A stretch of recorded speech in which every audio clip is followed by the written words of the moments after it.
Hi everyone, Shane at Hi. Read the Wonder, and we have Maria from Lady Knight of Avalon here today.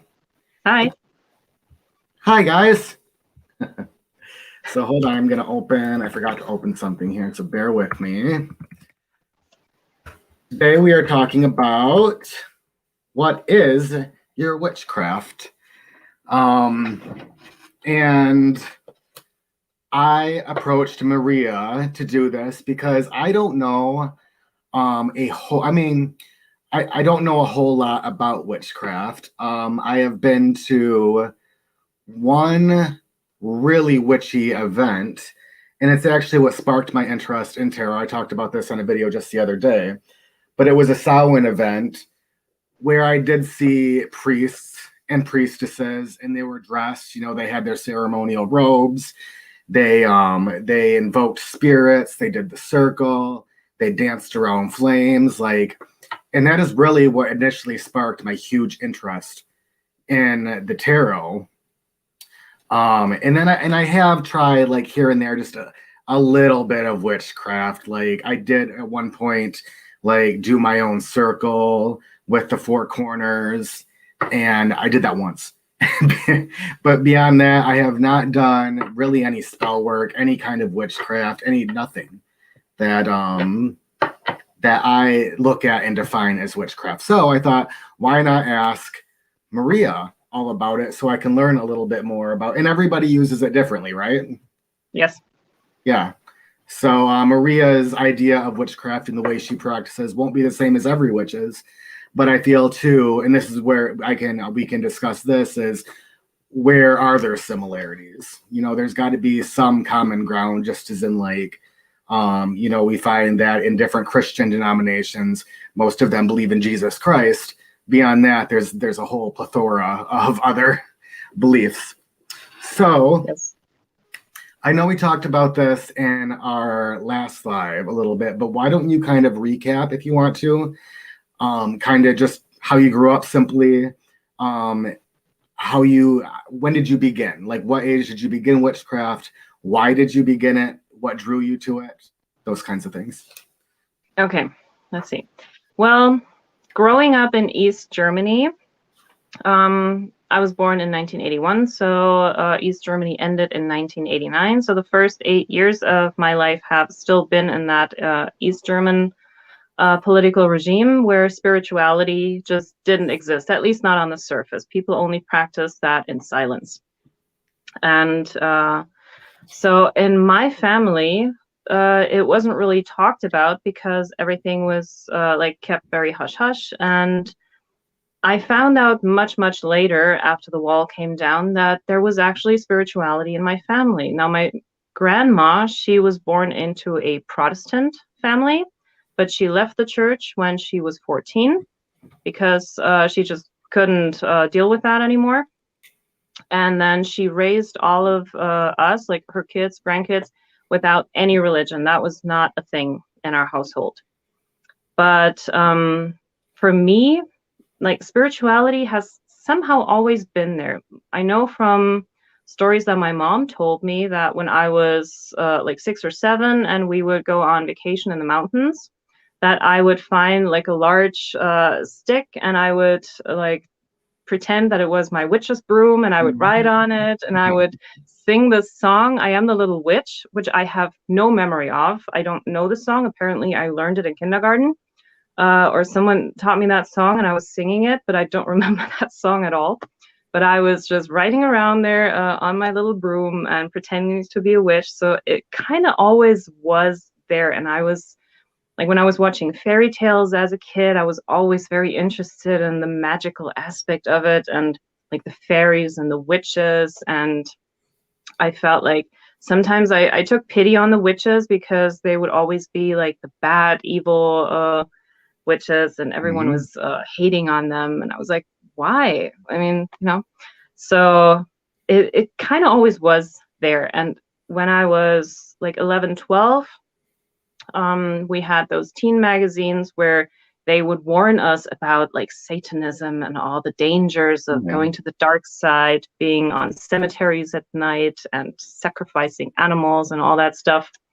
So naturally, my family was worried about that kind of stuff too, but we never really talked about it because I didn't show any signs of like falling into that.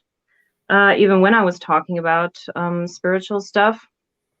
And so something that people did was use like a Ouija board, but instead of having that wooden thing, they would use a glass, or they would just like some teenagers would put letters on little like cards and just put that in a circle and like use the glass to contact spirits. So that was something that teenagers did over here, but I never tried that, so I don't know if that works or not.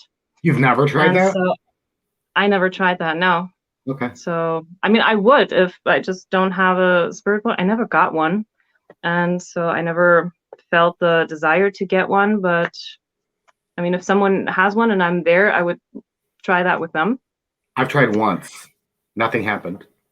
Nothing happened. Yeah. I don't expect it to be like in the movies or TV shows where it just starts moving around and then you get the messages like clearly. I don't know. So My niece has yeah. used it. My niece swears that it happened. And my sister swears that she saw it happen and that the spirit would only talk to my niece. How old was she when she did it? This was only like a month and a half, 2 months ago, and she's 13. But that you know me, and I enough to, I'm skeptical. We talk about this, and I'm like, well, she is 13. She could have moved it by herself easily. Like, did she dupe you? But my sister swears. My sister swears it scared the hell out of her, and she doesn't really believe in that stuff. So, but I'm still like, meh. I wasn't there. I didn't see it, so I don't know. Uh-oh. Okay, I'm back. Okay. I didn't yeah, you were smiling for a little bit too long there. I thought, wow. So my last question before I was gone was, how old was your niece when she used that? She was 13. It was about a month and a half ago. And I'm still very skeptical. My sister swears that it happened, right? And that Chloe couldn't have possibly moved it by herself. And my sister doesn't even believe in this stuff. So, but I wasn't there. I don't know. So I'm going to say it didn't happen. But 13 was also the critical number for me. Like at 11 and 12, I was starting to research that kind of stuff. We had the first books in the library about astrology and occultism and stuff like that. So there were like 4 books that I could read. And then I decided on my 13th birthday, okay, this is what I want to learn. This is what I want to do. I'm a witch. This is my path, my life. This is what I believe. That's who I am. And yeah, so from there, I started like looking for more books. At the beginning of the 90s, not much was available. Like it took quite a bit of time before any good books started showing up in the bookshops. That was like before Amazon and everything. So it wasn't until like the late 90s that I found some really good books. Like Silva Ravenwolf, she's a well-known witch who has written a lot of books, and I got some of her stuff. I have a lot of other books. I got encyclopedias on different like mythology and everything. So I was trying to absorb as much knowledge as I could to really find out where I actually fit in. Like, am I just pagan? Am I Wiccan? Am I do I identify with Celtic or like whatever? What is my actual path? And I found out I don't really resonate with any of them, like down to the T. So what I did instead is what I would call my path is it's an individual path. Like I do this based on whatever resonates with me, what I feel works for me, and it was through a lot of trial and error that I found this, and I'm now at a place where I can say, okay, like this morning I thought, okay, today, new moon Pisces, yeah, I want to do something, and then like I'll do that day. I will come up with what I want to do, how to set my intention, gathering all the things that I need, and then later tonight I will actually write the spell and then do it. And I do write all my spells myself. Like in the very beginning, I tried taking spells from books and using them exactly how they were described with all the ingredients, like take this color candle, use this incense, and burn this kind of stuff. And I found that to be a lot of work. I mean, it sounds kind of weird saying that, but also it felt really impersonal. It didn't feel like it was Mm-hmm. my own. And so what I then quickly decided was that I think I started writing my first spells at like when I was 14. And in the beginning, I did like, I take a little bit of this and a little bit of that, and I kind of mix it together in a way that it would fit. And nowadays, like every spell, every ritual that I do, I write a new spell. I will not use the same spell twice because I will always make it fit that specific day and intention, astrology, whatever I put into that, so that it's only for that specific purpose. So you're not super dogmatic. Like, No. okay. Like, and this some of these are gonna sound really silly because a lot of what I've seen is in movies and stuff, but I'm gonna ask anyway. Okay, so like I would feel and I have felt when doing this kind of stuff that I have to do it by the letter or else it might not work. Like it was set this way for a reason.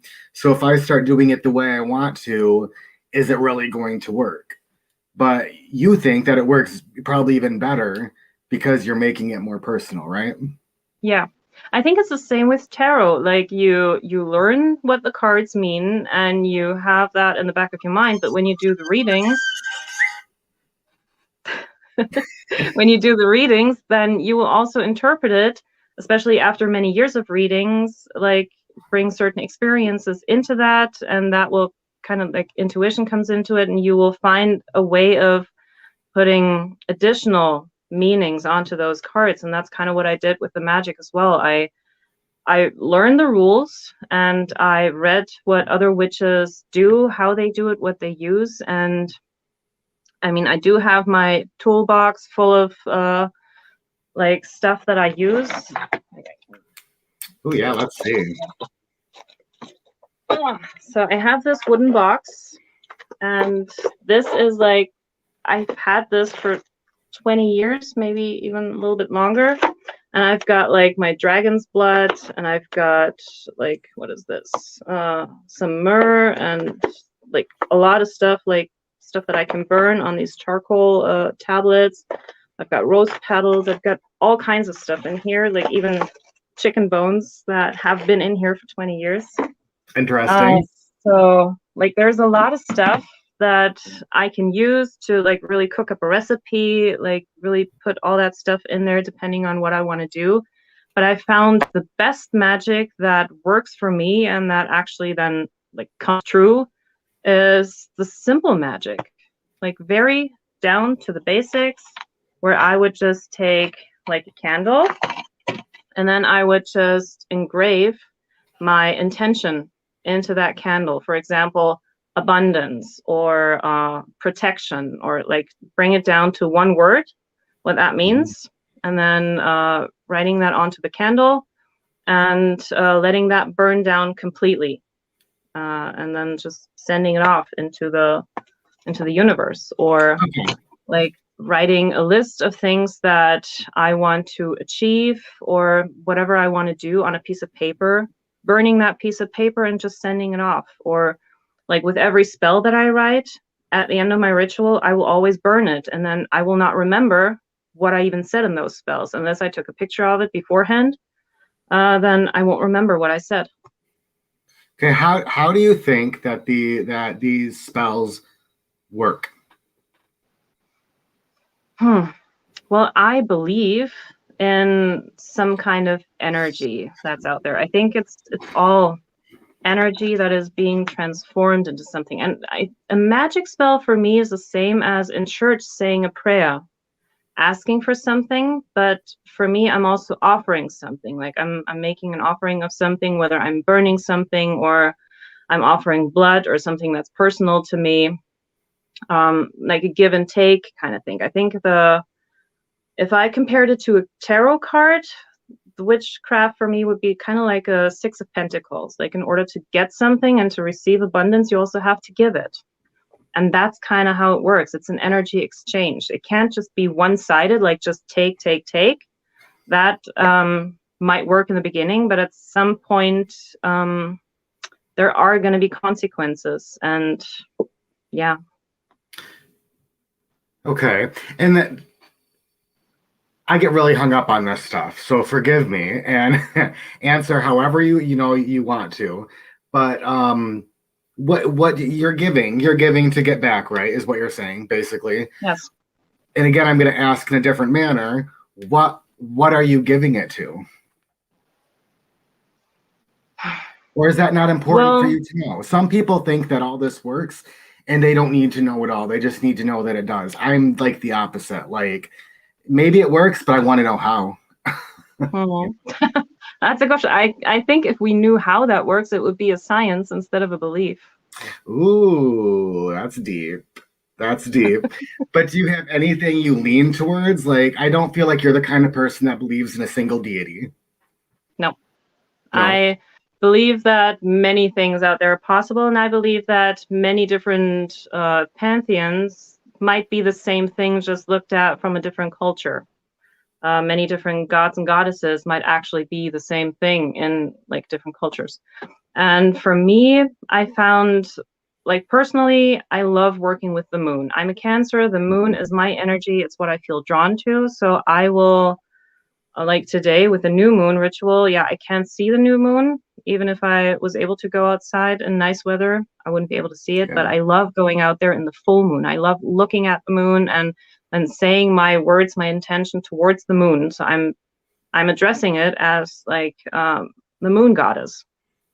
And that's what I choose to work with.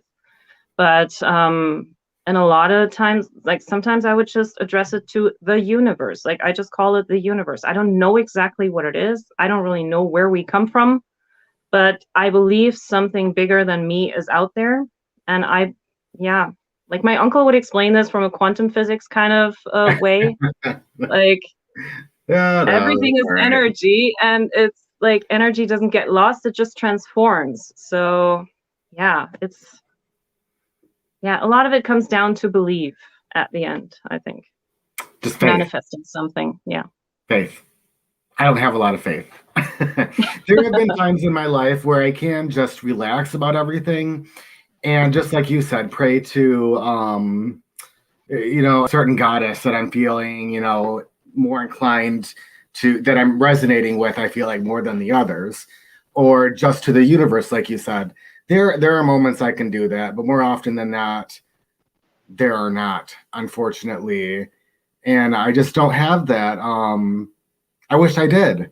But I feel like I'm faking it or something if I just pretend that whatever I want, is out there. Like if I'm praying to Diana, if I'm doing a moon ritual or pulling a card for the new moon, a tarot card, and I'm asking Diana to guide me, like I wish that I could just relax and in that moment just believe that, because I think that can be very magical. But there's that thing in the back of my mind that says, what are you doing, Shane? Like this bitch probably doesn't exist. But then my question would be, where does that need for control come from? Oh, let's not even get started. There's so many places. I think maybe it's like the ability to let go and to trust someone else to take care of something that might be out of your hands. Yeah, but it's different to give up that control to something that you know exists rather than giving up that control to something that might exist. It's scarier to give up control to something that only might exist. Because I'm so skeptical, like I still believe, as much as I believe there could be numerous deities, or as much as I believe that there could just be this universal, subconsciousness or whatever, you know what I mean? Ki, is it called Ki? Ki? You won't go there. As much as I believe that stuff, I also believe that maybe there's nothing. Maybe Mm. there's absolutely nothing, and we are just electrons and atoms and nothing else. But that almost seems as far fetched um, as the other, because we're too complex and there's too much going on for me to think that it's just simple brain chemistry. Like, that's as silly Mm. as saying that there is a God sitting on a throne in the clouds up there. I don't know. Yeah. This is way off topic. Let me go to my list Well, here because I believe in it because, especially since I have my experience with it working, like the spells that I do, they work. So I get the results that I ask for, and so I keep doing it. so do you ever think that maybe your spells work simply because of the law of attraction? That could be one way of looking at it. Yeah. I don't think the law of attraction is really much different from, once again, this is just linguistics, like law of attraction, magic, prayer, whatever. I think in a lot of ways, it's just linguistics. Yes, and no. Because I had one of my old, really good friends. She was very devout about the law of attraction, like believed wholeheartedly to the point where and she swears by this. I wasn't around when it happened, but she wrote down she had some student loans she wanted to get rid of, and rather than just paying them off, I guess she wanted to do it through the law of attraction. So she wrote in, like, a journal. She just kept writing, I will be blessed with my student loans being forgiven. And she wrote it and wrote it and wrote it. And a month later, she got a letter, and they were just, for some reason, due to some bill, they were forgiven. Wow. And she believes in law of attraction as more of like really putting it into the universe and the universe giving that to you. Whereas I believe in the law of attraction on a basis of, if I say over and over, and if I write it down and I've got it in my head, I'm going to find a decent job in the next month. And I keep repeating that, well, then I am more likely to get online and look for jobs. I am more likely to look good when I go out for interviews. I am more likely to give it my best in the interview because I've got that intention in my head. So I don't look at it as magic. I look at it as it's creating an intention that you're going to act off of. Well, that's the kind of magic that I do. Like, I don't expect anything to be handed to me on a silver platter. The rituals that I do are very much for me to focus on something and then do the work myself. Of course, it's not going to just magically appear. Like, that would be crazy. But I think in that, for example, I asked for like the job at the opera house, and the first ritual that I did was to even get the job, which I did. And what happened was I asked for like little signs to point me in the right direction and to know when I need to put more energy into something and when not to. When I got that job, then I asked, instead of being just a freelancer, I asked for a real position there. And so I got one. I got a part-time position. And then as soon as I had that, I did the next ritual to get the full-time position. And once again, of course, that required me putting work into it. If I had just showed up for work and not done anything, of course, I wouldn't have gotten it. So there's also a sense of I have to do the work. It's not just going to magically appear. It doesn't happen like in the movies where the fairy comes, Right. and that's not magic for me. Like, I have to set the intention and I have to do it. But I can ask for like signs to point me in the right direction and to know when my energy is needed and when I should pull back a little bit, like that Okay, kind so of stuff. let's go with signs. If you see these signs, say you see a sign, are you more inclined to believe that somehow the universe put that sign right there for you to see in that moment? Or are you more inclined to believe that because you set that intention and were looking more for a sign, that you happen to see a sign that would have been there even if you hadn't asked? I think both can be true. Okay, that's fair. That's 100% fair. It's very interesting to me. It's just very, very interesting. I love this stuff. And I don't, I don't believe or disbelieve either way. So I'd like to hear about it. All right. Hold on. What methods do you use for your spell work? So, like, I know you're doing a full moon ritual tonight, New moon. right? new moon. What is that going to look like? What are you going to do? Okay, so what I did today, I like to incorporate astrology into my rituals. So today is Saturday. That means I'm working with the energy of Saturn. And that means Saturn is all about limitations and restrictions and hardships. So what I'm going to do today is set an intention to overcome that hardship. Like I'm going to take that and I'm going to try to work with that to get to where I want to be. And so let me look at my notes. Yeah, I also like looking at further astrology. There's a way that you can find out where the new moon is in your chart, and you can do that either by looking at your rising sign. Mine is Leo. Or you can, like, if you have your natal chart, look at where Pisces is, and then, like, from the beginning of Pisces, count 23 degrees, and then look where that 23 is, what number house. And for me, both of that, like, depending on which method you use, you should come out at the same result, is in the 8th house, which is for transformation. And so that is, like, getting out of things that I feel bound to in the 3D world. And it's about like death / rebirth, sex, shared resources, and taxes. I'm not going to do the taxes thing today, but yeah. And then the last thing that I did, I pulled some tarot cards to find out what my intention could be for today. And I got 3 cards, and then the bottom of the deck energy, and the surrounding cards, very interestingly, were, right, the King and Queen of Wands. Nice. Which kind of fits with my Leo rising fire energy. Okay. So like the astrology that I looked at today is very fitting. So Wait, that what's energy your rising sign? My rising sign is Leo. Leo, okay. So that's fire. And then the cards in between, which kind of link in with the whole death and rebirth and overcoming obstacles, were the Hangman and the Tower. So that is going to be my intention for today. I'm going to phrase my spell work to like set my intention to overcome a certain obstacle, and I already know what that's going to be. And yeah, I will engrave like something on the candle, write certain words on there. I have this little thing here, like this is sand, and there's like a lot of burned stuff from other rituals, and I will put that on there, and I will make an offering. I will burn some of my blood. I have my Palo Santo for smudging and stuff. I will write my own spell.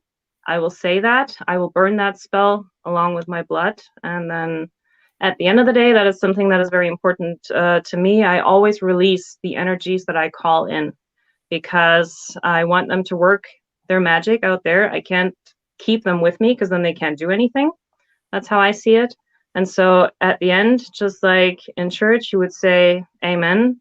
I release them and I say, thank you, and please do your work. So I release you in freedom, peace be between you and me. So that's how I do it. That's my ritual.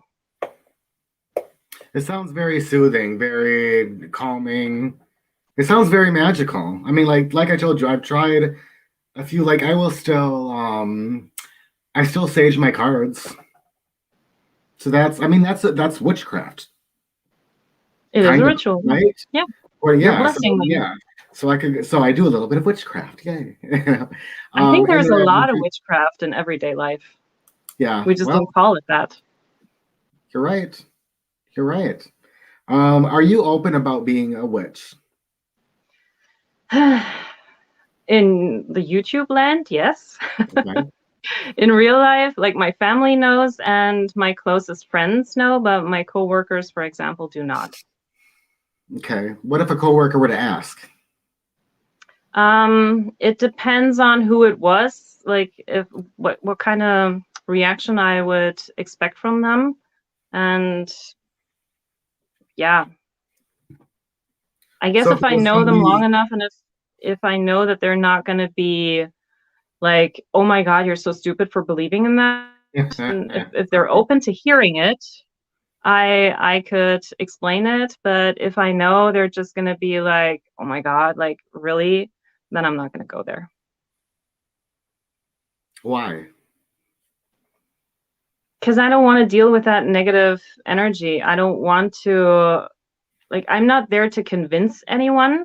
Mhm. And I feel in that moment it would kind of go into that, like me trying to convince them that what I believe is real. That's not my job. That's not what I want to do. So I don't want that energy.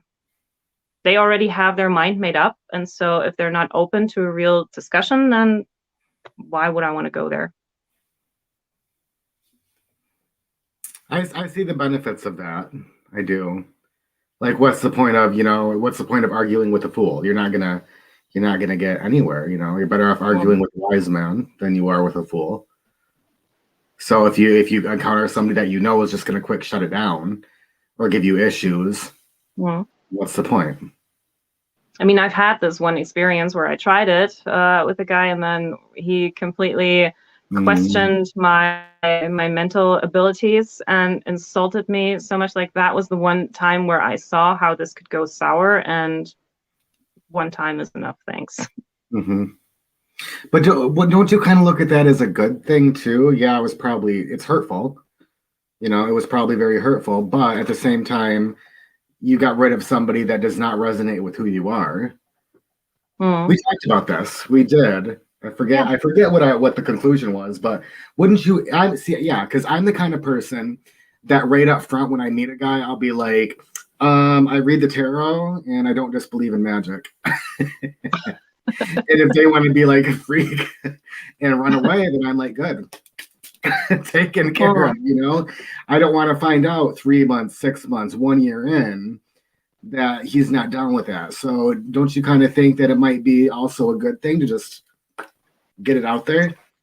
There there are benefits to that. The way that I do it is probably like I want whoever it is to get to know me, and Mhm. like once they know me, hopefully they can see that just because of that, I'm not going to change who I am. I'm still going to be the same person. Okay, I get it. Yeah, because if they don't really know you, then they could really think that you're insane. Whereas if they've gotten to know you and realize you're a pretty rational, sane, spiritual human Yeah. being, they're going to be like, oh, well, maybe there is something to what this person's saying because Mhm. they're rational. Yeah, Or that does make because a lot like of I'm sense. practicing it just for myself, like I'm not putting it on anyone. So even if that person wouldn't believe it, I'm not going to bother them with it. I'm not going to talk about it 24/7. And, I'm just going to I do my thing, and then that's it. Yeah. All right. Do you ever feel like you could your family knows? Yes. Yes. Does all of your Like, family know, or are there some family members that don't? uh, the family that's left, they know. Yeah. Okay. There's like my family is not that big. Okay. Yeah, But my yours, yeah. mom, she has even asked me for rituals and stuff for her to do. And that's where I even learned that magic can even go bad. Like if you don't really know what you're doing, or if you set the wrong intention, if you do it out of anger or something, it can really turn sideways. And Yeah, so and that also taught me to be really careful with that. okay. I was gonna ask, is there any kind of spell work that you've ever done or a spell that you've casted that you have later regretted?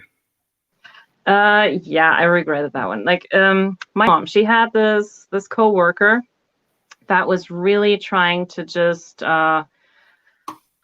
well, get her out of the way kind of so that she could benefit from that.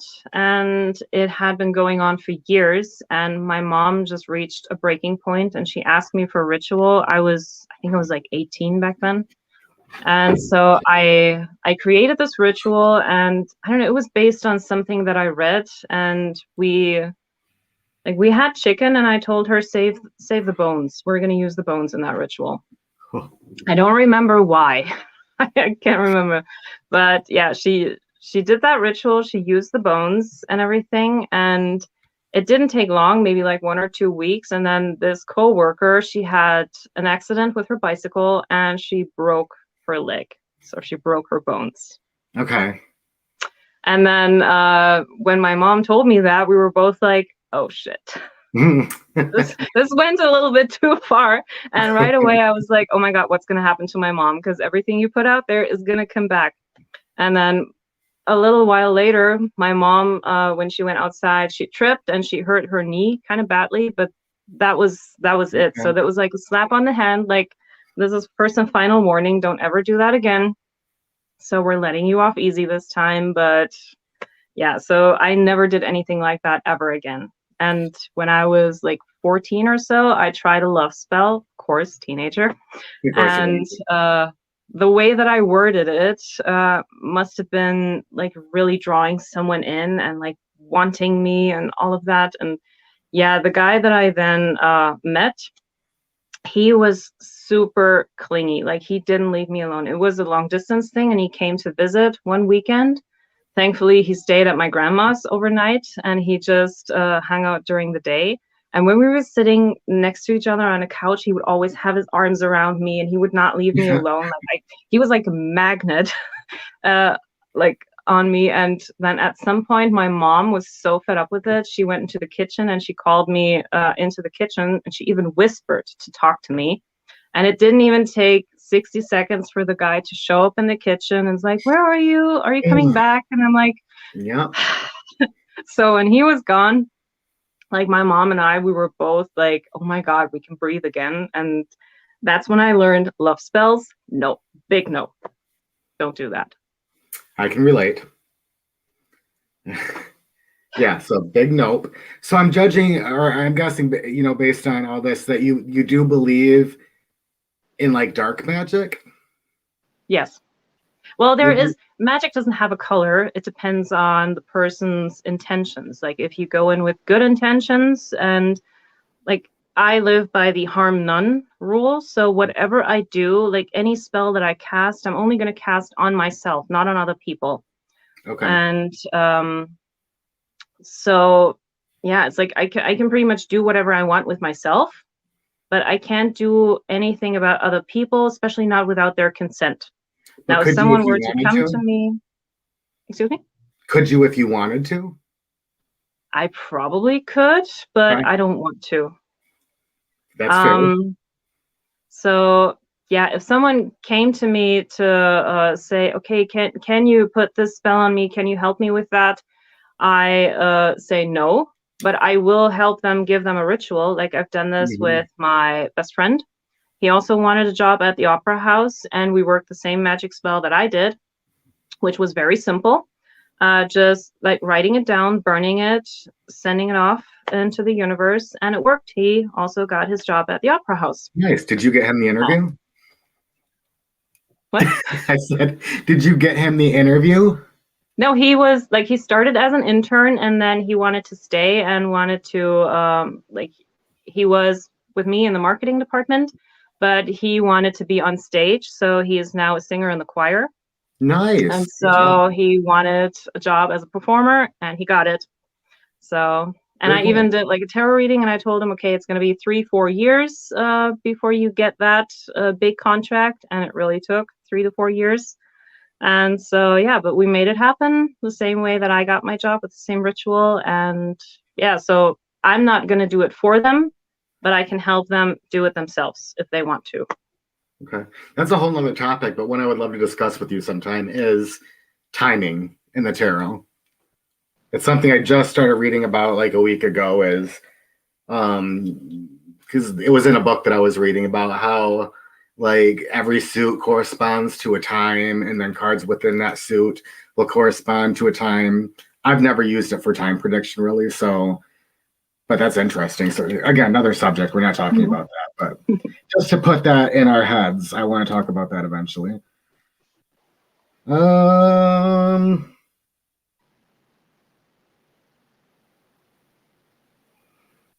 I guess, you know, that's really, I mean, that's all the questions I had written down. I'm just trying to think offhand if there's anything that you said that I want to dive into at all. Do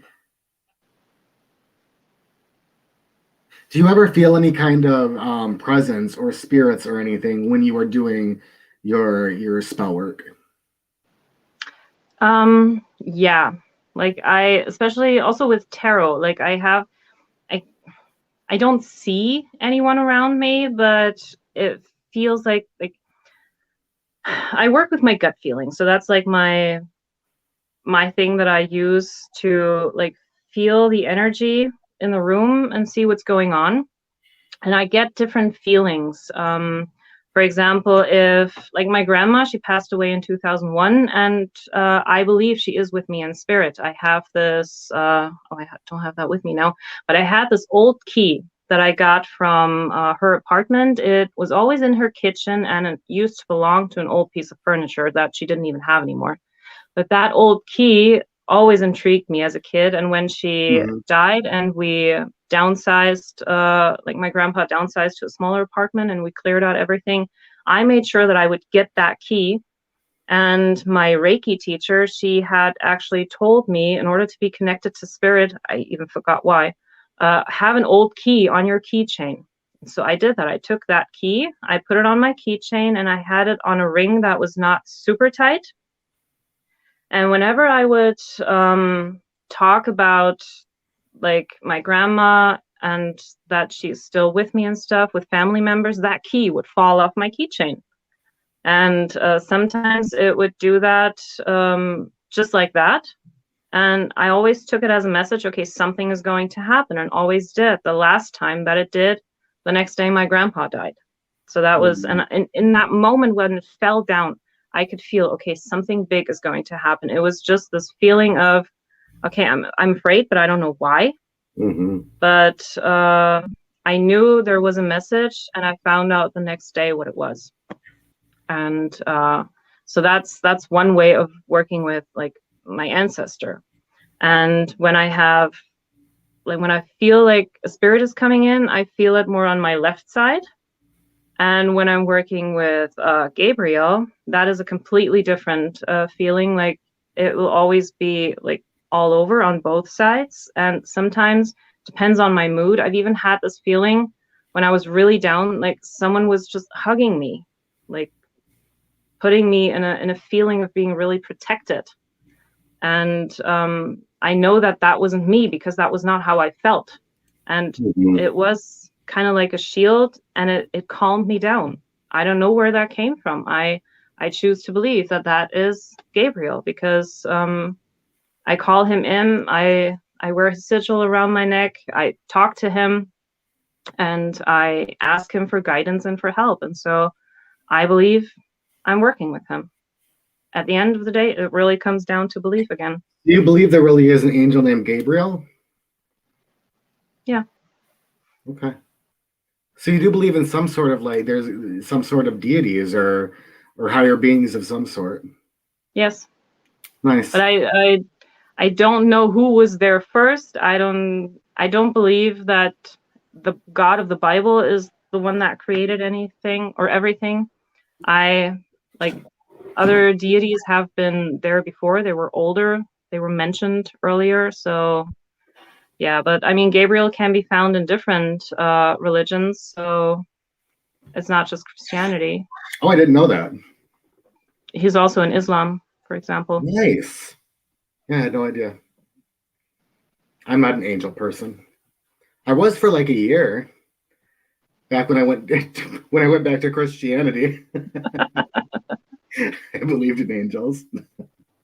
Hi, Courtney. Hi. Welcome. So we've only got a few people here, but if anybody has any questions for Maria, shoot. I mean, as you can see, she's a pretty open book. So now is a good time to ask her anything you'd like to. Doesn't mean she has to answer it. But I have a Well, question for yeah. you. What? I have a question for you.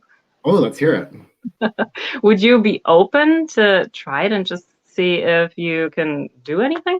Like just set an intention? I mean, tonight is the perfect night to like the overcoming obstacles. So maybe like going back to the reading that you got a couple days ago from us, like overcoming the It's a good reading. um difficulty of believing.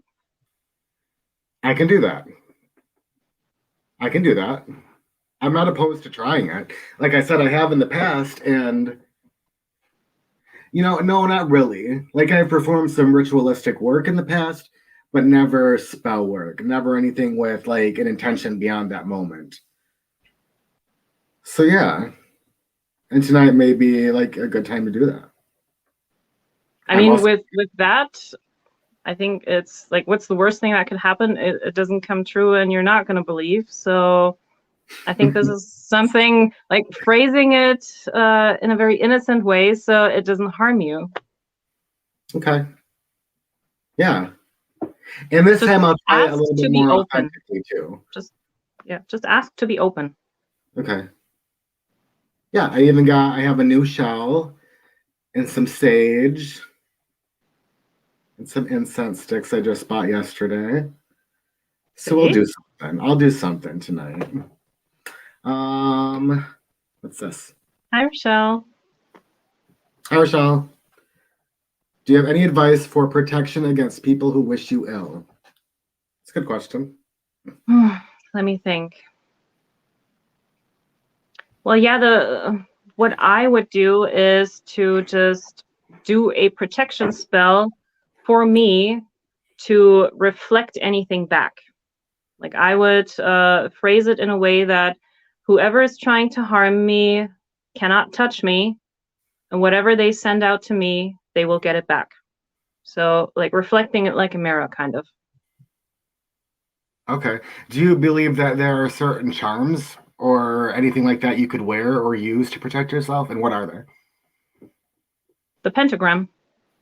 Pentagram? What about the That is hand? like the basic thing. What is that called? The I hand don't. of Yeah, I know that symbol, but I don't know enough about it to mhm. tell you how to use it. I So don't for either. me, I just know it's meant for protection. I've been always wearing the pentagram until I exchanged that for Gabriel.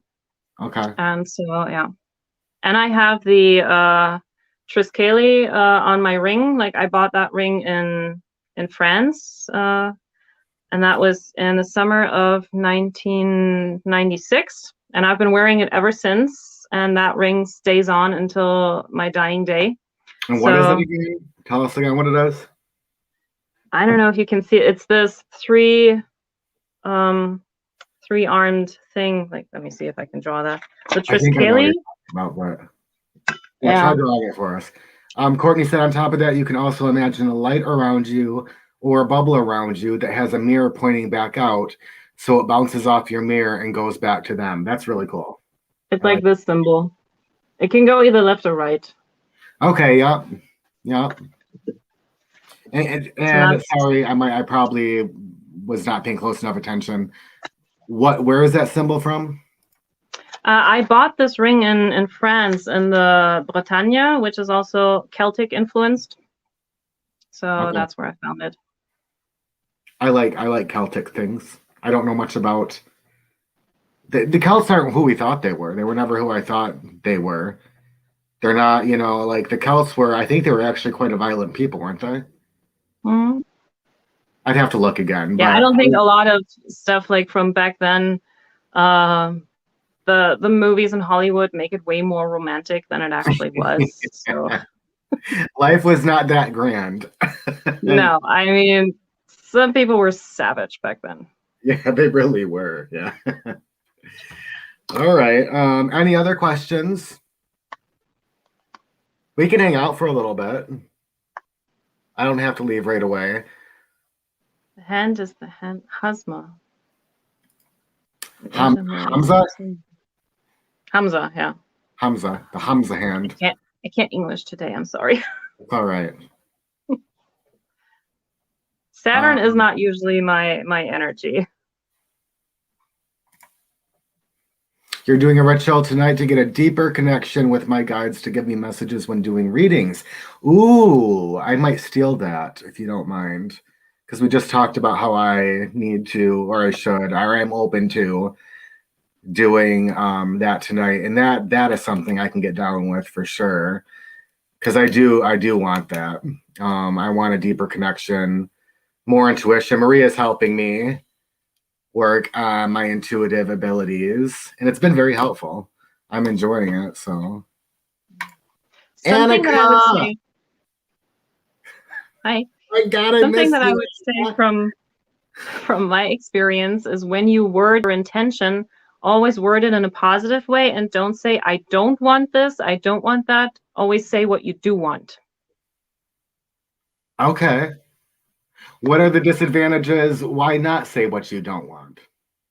Because then you, like just with the law of attraction, you put the negative energy and you're too focused on the not part, but you want to do that, you want to have that. So go into the positives.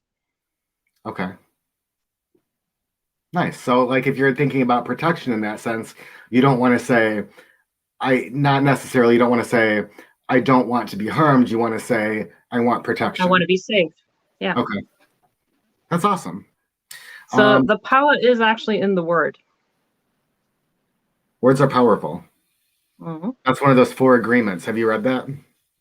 I have the 4 agreements on my wall in my office, and agreement number 2 is especially helpful in an opera house. Like, don't take anything personally. Other Yeah. people's drama has nothing to do with you. Yes. Yeah. Agreed. That is a very important one to remember. People will suck Yes. you in like that and make it all about, it's your problem too. It's not. Humans are violent. We are the most dangerous virus on this universe. True. Yes, I it's agree. true.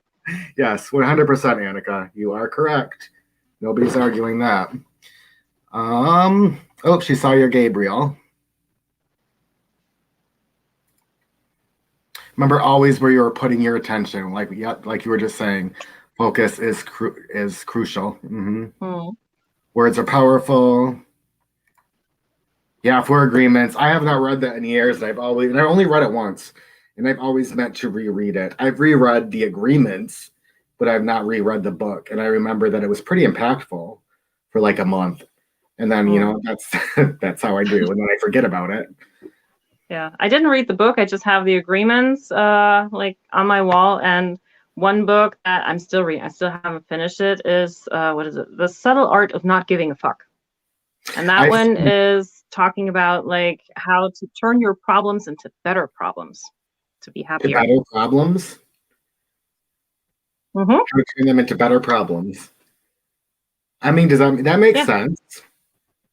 Kind of. How do you what is a better problem? Like a good, like, one example that really cracks me up in this book is he was talking about a little girl, blue hat, and she was crying because it had the wrong shade of blue.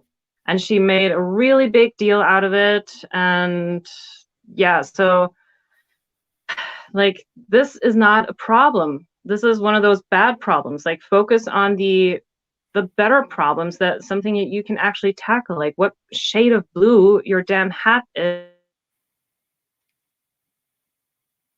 Oh, I saw it coming. Am I there again? Was I You're gone? here. Yep, yep. Okay. My internet is bad. Like, it was storming like crazy today, so You're yeah. still So there. like, not sweat so much all that small stuff that distracts us from like the important stuff, and like focus on the important stuff and how you can tackle that in a way that doesn't get you down so much, but like enjoy tackling those problems, kind of. Okay. Yeah. Yeah. I like that. Are we awful or are we like nature? Destroying and creating, perhaps just to keep balance. Um, Guys, sorry about my eyes. I did my makeup. And I must be allergic to something that I'm using, because this is what happens. It happens a lot when I use makeup, so maybe I'm just allergic to makeup in general, and I don't want to be, and I don't want to spend hundreds of dollars trying to figure out what does work, what doesn't do this to me. So it'll go away in an hour or two, but they just water profusely. So are we awful or are we like nature, destroying and creating? Perhaps it is to keep balance. I I don't know. do lean to the side of we are awful as a species. But I do see what you're saying. Perhaps we are slowly destroying ourselves to create more healing for the earth. Like, is evolution going to eventually, are we going to are we going to delete ourselves? You know, is that part of the evolutionary process? And do we have to delete ourselves for the earth to heal itself so that in the future it can support, hopefully, a more enlightened species? So I see what you're saying. And maybe, but it's not, that's really interesting to me, because then even if we are being awful, are we then not being awful because we're doing what we need to for the long term? I think we're still awful. I compare it to like the animal kingdom. I mean, at the end of the day, we're still mammals, but we are the greediest ones. Like, For take sure. the animals. They hunt when they need food, and they take as much as they need, and then that's it. And then they just mind their own business. And for us, we just always want more and more and more, and we're never satisfied. It's true. It's ruining us. Just in this last, I mean, sounds like the same over there, but in America, I think probably America, everybody in the world knows is one of the worst. So materialistic, so next best thing, gotta have it, gotta get it. And it's ruined our society. It is just in the last 20, 30 years since I've been a kid. I've seen it just get exponentially worse. Yeah. I don't know if we've actually ever really found one system or even political system that works, because I mean, they all have their ups and downs. Most of the times, probably a lot more downs than ups. But yeah, I don't know if the utopian society could ever even come true based on who we are or how we act. No, it can't. I mean, Mm. that's something I can, yeah. I mean, everybody would have to be fairly perfectly enlightened. And that's hard enough for one person to do. I don't even think true enlightenment.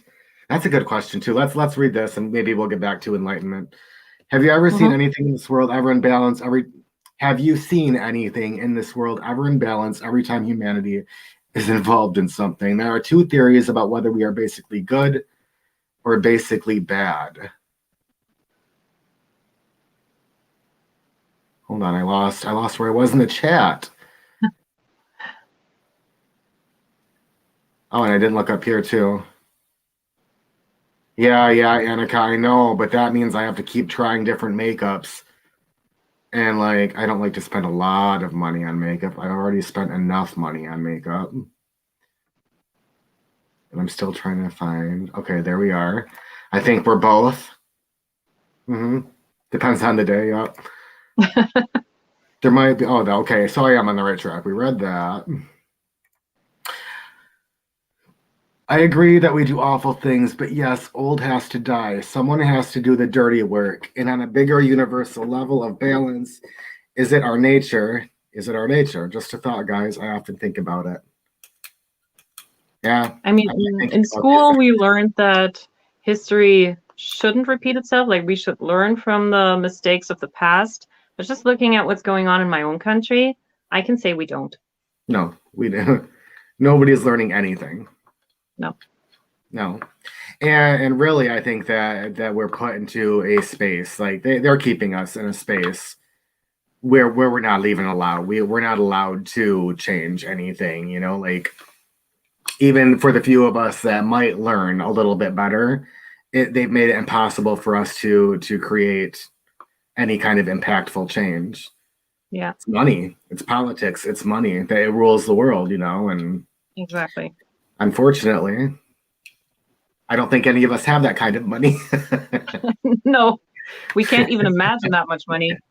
I know, right? I don't even know how many numbers that number has before the comma. Mhm.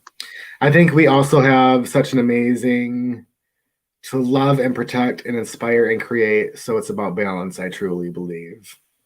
An Ability. amazing ability. I think you meant an amazing ability to love and protect.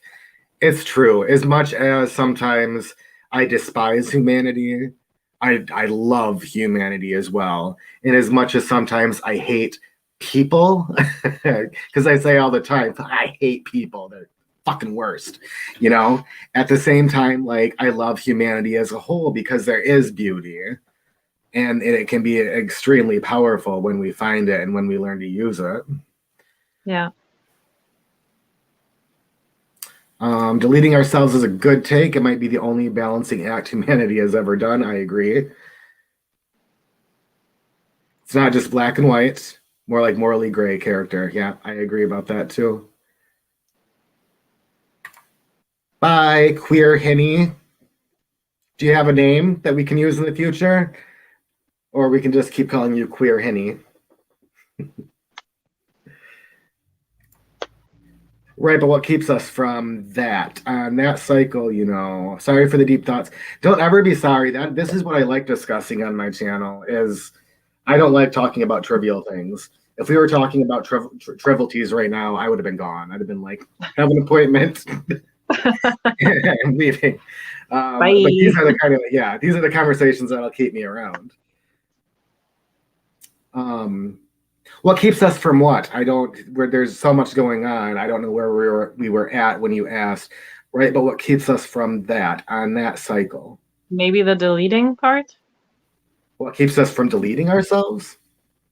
What was it?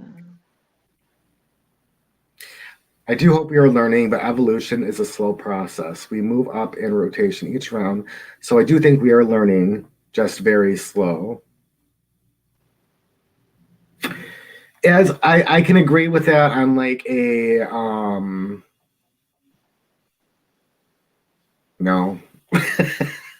I was gonna say like on a personal level, but I believe that in ancient times people were more enlightened than they are today. Like even in India, I feel like people are a little bit more enlightened simply because they have so little, they appreciate much more, and that makes somebody a little bit more enlightened.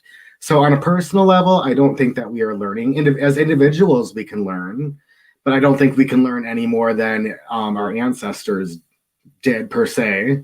A lot of our ancestors probably were more enlightened than I ever will be. And then on a level of humanity, I feel like we are just getting worse, to be honest. So tell me something, Rochelle, if there's somehow better you can explain that might more that I can relate to. I just feel like humanity really is getting worse. We're not learning. What have we learned? What are we learning? People are still fighting. People are still going to war, and that doesn't seem to be ending anytime soon. I don't think anybody at the top wants it to end anytime soon. Do you think it's getting worse the more people we get? Yes. I think overpopulation is a big problem. And I think it will be the cause of our downfall, deletion, expulsion. It's something. Yeah. Yeah.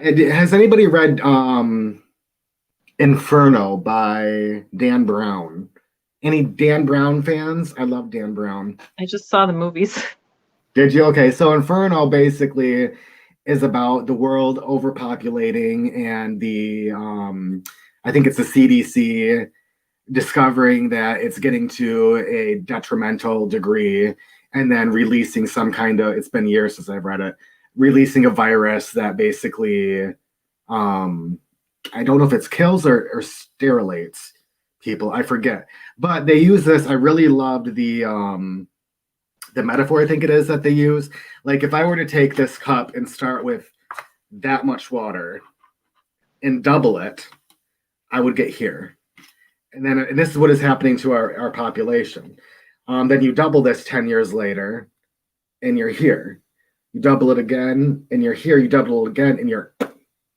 So it's almost like he's saying like we're not looking at it because it's not happening super, super, super quickly, but it's happening at that multiplication rate so that it's really going to happen overnight. And it's going to happen so quick, overpopulation is, that we're not going to know what to do about it when it does happen. Well, I commented this under one of your videos, like how fast we have multiplied in that sense, especially with modern technology, medicine, everything, keeping people alive much longer than they used to be. And just look at the life expectancy people have now and what they had 200 years ago. Yeah.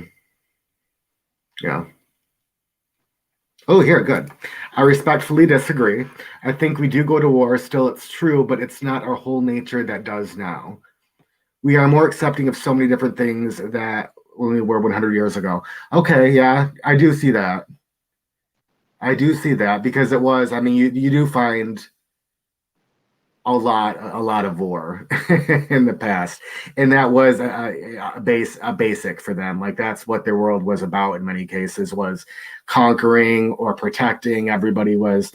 So I do understand that. So we have learned how to be more. We have learned where to draw lines, how to create societies, how to protect those societies, how to make agreements, treaties. So in that sense, we definitely have learned. You're right, and we are becoming more accepting. Um, some of I us think the anyway. wars have just shifted. I think we have different kind of wars now. We don't need like those tanks and bombs and everything. Like with even with something like cryptocurrency and computers, internet, like you can just hack an entire country, government, and do a lot of damage. And like war is fought on a different stage now. There you go, Rochelle. Yeah, I don't. I'd have to. I think I have to look at the numbers. Does it matter? I don't know. Like when war happened eons ago, there were less people dying than there are today. I'm sure because we are much more populated that the wars are being fought on a much larger scale. So how do you even that out? Has it gotten less, or has it just does it just seem like it because we're kept more out of the wars than they were? I don't know. I missed it. Annika. Humanity. We are currently living in an age where humans are thriving the most relative to other times in history. Having said what I said, I often like to remind myself of what Doctor Who said, that we are the most flawed, but also the most amazing in our ability to redeem ourselves when we want to or when we do. That Humans kind are of takes me thriving. back Yeah. to a musical by Leonard Bernstein, Candide, and he was also asking the question like, is the time that we live in right now the best time ever? And every person throughout history would say like the time that I live in right now, in my point of view, is that better than the past? Like, is it as good as it gets right now, So not you think knowing what the that, future holds? do you think that everybody kind of thinks that their time is the best time? I don't know. That's like he was Okay. asking, is that the fact? Are we just thinking that the past was better, but it Okay. actually wasn't? Yeah, I see what you're saying. Because especially when people are like, my childhood was the best time. And you get people from the 70s saying it, people from the 80s, people from the 90s. And I say it too. The 90s Yeah. were the best. And I agree with myself. I really do think the 90s for me were the perfect blend of technology and not having technology. Like we had phones, we had communication, but you couldn't contact me at any second of the day. That was a great thing. You got that thrill when you were calling somebody. Are they going to answer or are they not? Do I get to leave a voicemail? Or the parents answering. Yeah. And if you wanted to get online, you could, but it was more rewarding because you had to work so hard to get there. And you didn't, I think that we as a species are getting more, ADHD and ADD problems because we get the constant go, go, go, go, like one after you can switch web pages so easily. You can go from the computer to your phone to the TV, and we're constantly stimulating ourselves and we're used to that. I think technology, like I said earlier, has totally ruined us. For all the good that it has brought, I think that it has brought enough bad to warrant it never having existed as being the better option. What do you guys Things think? are less personal. Yeah, things are less Yeah. personal. Mm-hmm. Back then, Yeah. yeah, you would write letters, you would actually have conversations on the phone. Now it's a Mm-hmm. quick text and that's it. And so impersonal. Mm-hmm. And people will come back and say, yeah, but I can talk to my family member anytime who lives on the other side of the world. Yes, that's a great thing, but we have to weigh that with all the negative that it's brought. And I just think that the negative definitely outweighs the positive. Let's keep reading. I would hope that we are learning now not to always do what our rulers tell us what to do, and we are evolving out of that. I mean, if COVID has taught us anything, it's that they still have a lot of power, and we do listen to quite a bit of what they tell us, even for the individuals that don't. Okay, so say I'm one of the, I don't believe in COVID, I don't believe that masks should be worn, so on and so forth. I still have to comply to a degree in order to be a part of society with that. So are we learning? Whoops. I think we are so far behind. Well, the younger ones seem way more evolved to me and more sensitive. But what is missing is spiritual enlightening, and we have many realities than the overall reality. We could talk about this for hours, because I think the initial reaction is probably, I disagree with you on that. But if we talk about it more, maybe I don't. We are talking online, and that is never easy to do when debating and when trying to understand people. This kind of space is not the best for that. So we do what we can, but because the younger ones are more evolved in that they are more maybe accepting if we're talking about human rights. To a degree they are, some still aren't at all, but it's getting more, where people are more accepting, but they're not as spiritually enlightened in my eyes.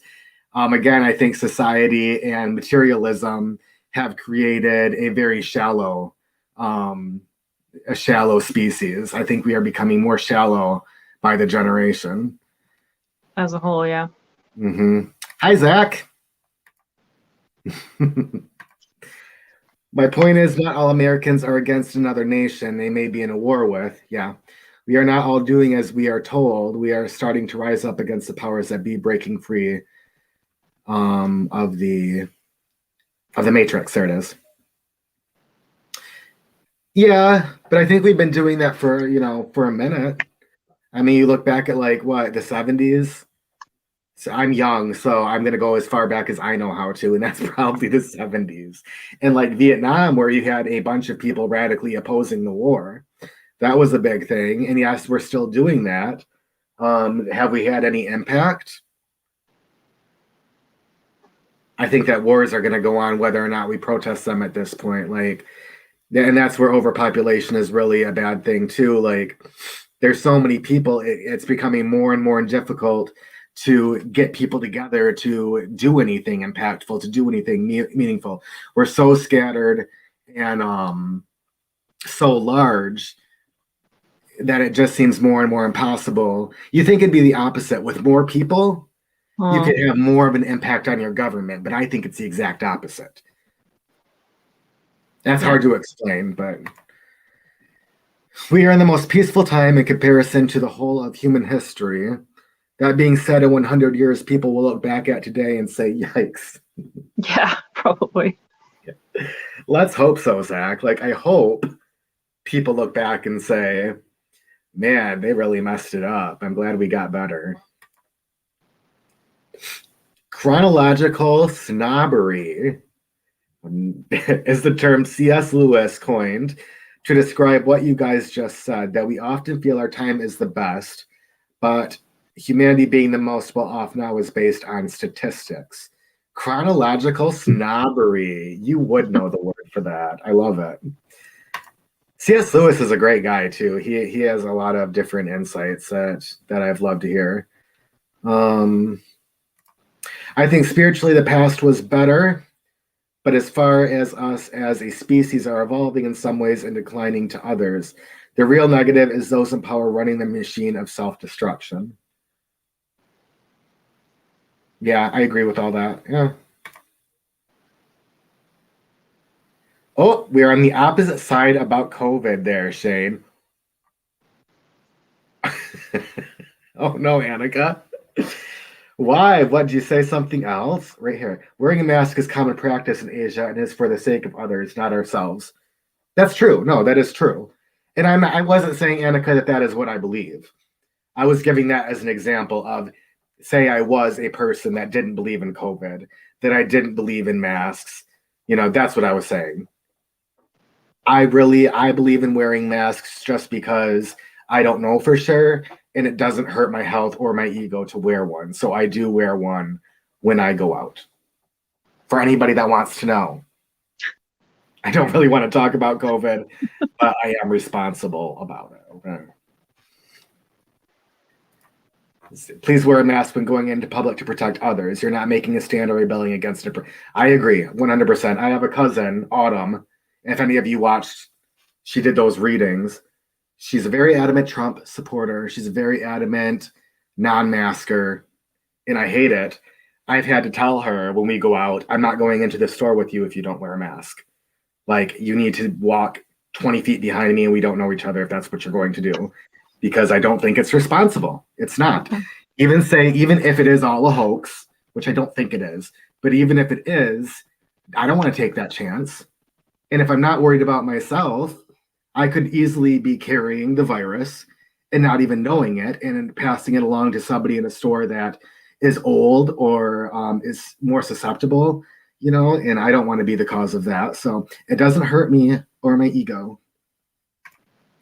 Hard to say. All I mean in chat, not a lot if I didn't mean it in the way I think you guys read that. Sorry. I don't think I read anything. There was nothing. You're fine. Like I said, a lot of things I think get lost in translation here online. So I don't get offended easily, especially online, because it's like I don't really know exactly what you're trying to say and where we're coming from. So let's not take each other too seriously. And we finally caught up. Woohoo! Masks, etc. Oh, ha ha ha ha ha. Yeah. You guys thought I was like a pro, not wearing mask, being a nuisance guy. The next drama coming up. Yeah. Anything else, guys? I do have a coffee date at 4, so I got to get going soon. My eyes, my poor eyes. I hope getting into my car and rolling my windows down and just getting some fresh air on them is going to help. The things we do for vanity, like here I am talking about enlightenment and how we're becoming more vain as a species, and my eyes are just stinging because I'm wearing makeup to look better. Like, I'm part of the problem right now. Bye, Annika. I am so glad that you were here. It was good to see you and chat with you for a minute. Have a great Sunday. Yeah.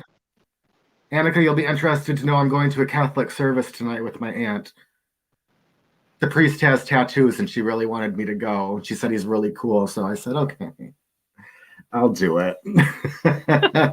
So I'm going to a Catholic service, guys. It'll be fun. Who can have coffee? I don't want to watch my face, Annika. It looks good right now. Or maybe not. I have to go look in the mirror. It probably looks like hell off camera because I've been rubbing them so much. Good call. Thank you. I will do that. I should. Yeah, maybe tomorrow I'll get on and do a quick little video, or tonight, about what I thought of the Catholic service. I do like their sense of ritual. Like they have a sense of ritual that, just like you find peace in your rituals, I think a lot of Christians kind of decide to be Catholic. In fact, my aunt is one of them who would say she finds a lot of solace in the fact that there's a ritual, that she doesn't need to do anything, be really thinking anything. It's not like other church services. She just goes in there, she does her thing, she feels more in tune, and she gets to leave, So that's what I'm going to focus on, is the intention of the ritual. Zach, it is still good to get out. I do like getting out. I don't want to do everything online. Coffee dates online, meh. Is there anything else? I've done most of the talking for like the last half an hour. Maria? Is there anything Well, else you can say? no, I think like concerning magic, we basically covered everything. At least like from what I do. Yeah, I really enjoyed hearing about it. You made it more accessible to me.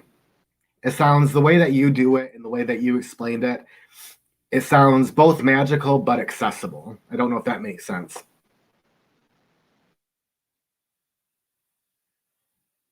She's just staring at me. She's just staring at me. I think we lost her, guys. All right, so it doesn't look like she's coming back this time. She's totally frozen. Am I still there? I'm going to say goodbye. Going to talk a little bit backstage with Maria and then go for my coffee date. I really appreciate you guys being here. I really appreciate you I don't guys know what's happening. I don't I can hear hear you you now. anymore. You're back. I was just saying bye. Are you good? Oh, there. Can you see me? Yes. Okay. I just saw a black screen next to me. Yeah, you froze and then went away for a minute. Oh my God. Yeah, thanks, Annika. I really appreciate you taking part in the conversation and everybody else. These are the conversations I really love having. And I like that everybody was open-minded and nobody got upset or anything. I always love that as well. So thanks so much, guys. It was great. Thank you. Okay, bye-bye. We'll see you soon. Bye.